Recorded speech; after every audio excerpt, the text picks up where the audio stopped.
If you're looking for simple, low impact ways to strengthen your hips so you can prevent problems in places like your knees or your lower back, then you're in the right place. Today, I'm going to walk you through a few fundamentals about how to keep your hips healthy and strong.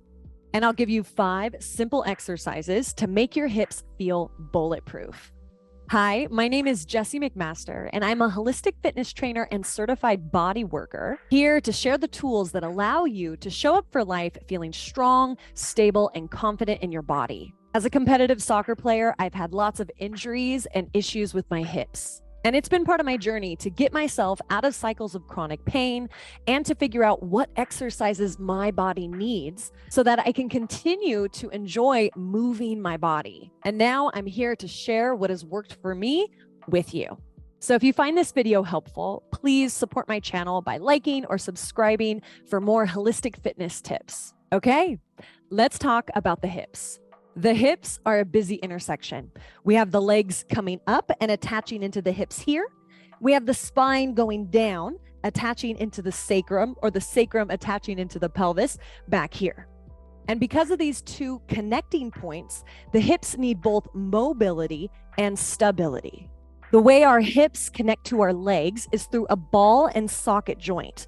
The ball, or head of the femur, attaches into the socket of the hip. And in this area of the hip, we want mobility. We want to be able to internally and externally rotate in this joint. We want to be able to abduct and adduct, to flex, to extend, to circumduct, which is moving it in a big circle. And on the flip side, where the sacrum fits into the back of the pelvis, we want to be able to stabilize. And having the balance of mobility and stability is what is going to help keep our joints healthy and strong and help keep the pain out of things like the knees or the lower back. Now, the cool thing is that you can work on both mobility and stability at the same time. Now, I'm going to walk you through 5 exercises you can do pretty much on a weekly basis to keep your hips healthy and strong. In order to do these exercises, we are going to lay sideways on the ground, and you might want a yoga block or maybe a pillow. Our first exercise is called clamshells. And so I like the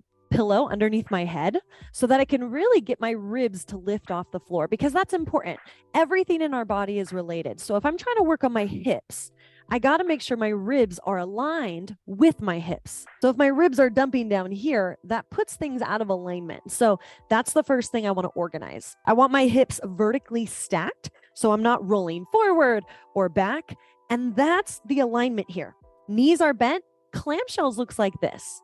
So I'm opening and closing my top knee. And as I do this exercise, I am making sure that my sacrum back here is stable. And the way I know it's stable is if I'm maintaining this vertical alignment of my top hip stacked on top of my bottom hip, keeping this lower rib lifted to help engage the core.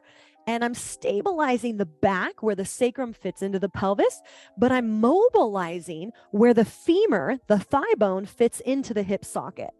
Move number 2, extend your leg, flexing your toes up to your face. We want to internally rotate. Now, when we internally rotate the leg, that works the glute minimus, which is the deep glute muscle. And that's a really helpful stabilizer. So I want my hips vertically stacked. I'm still maintaining this frame here. And then I lower and I lift.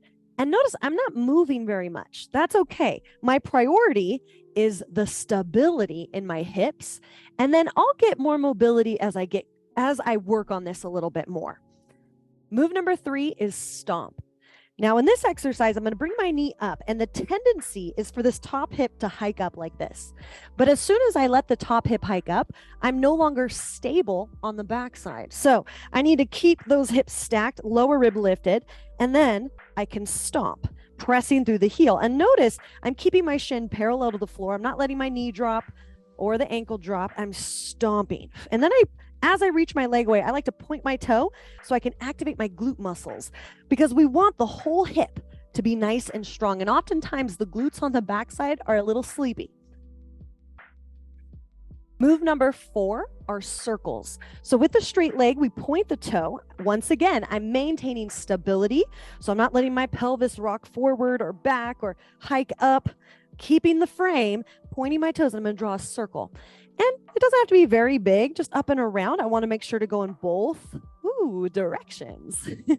And finally, our fifth move is actually going to be for the bottom leg. I'm going to take my pillow so I can prop my top knee up on the block. And then I'm reaching through my bottom leg. Hips are still stacked. I'm still maintaining a good frame here.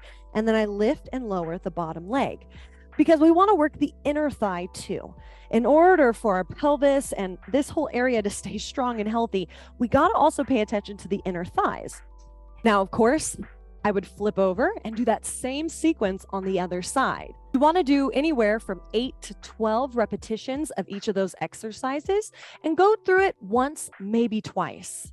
If you want to follow along with me, I have a full workout of these exercises, and I'll add that in the description below. Now, I just want to show you one more thing before we go, and this is how this hip stability mobility really applies to our day-to-day life. So in a standing position, if you put your hands on your hips, so I feel my right hip and my left hip, and I want them to be even.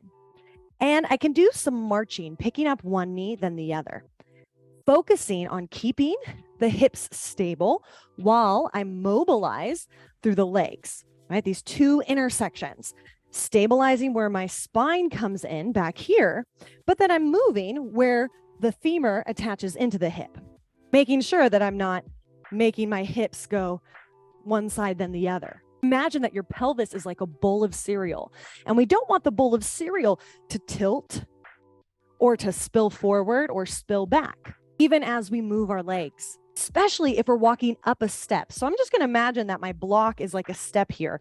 Stepping my foot up on the block, I want to keep my hips stable as I stand. Stepping up, my hips stable, not letting my hips go to the side as I stand. And that's going to keep so much tension out of the lower back area. It's going to help everything. I hope this video has given you a little bit of insight into how your hips work and what you can do to keep your hips strong and healthy. If you're looking for a 5-minute hip mobility routine, I have a beginner-friendly mobility routine that I'm going to link in the description below. If you're looking for more guidance on what exercises your body needs and how to modify exercise to fit your unique situation or body, I have a couple links in the description below that may help you out. Remember, if you found this video helpful, please make sure you like and subscribe, and I'll see you next time.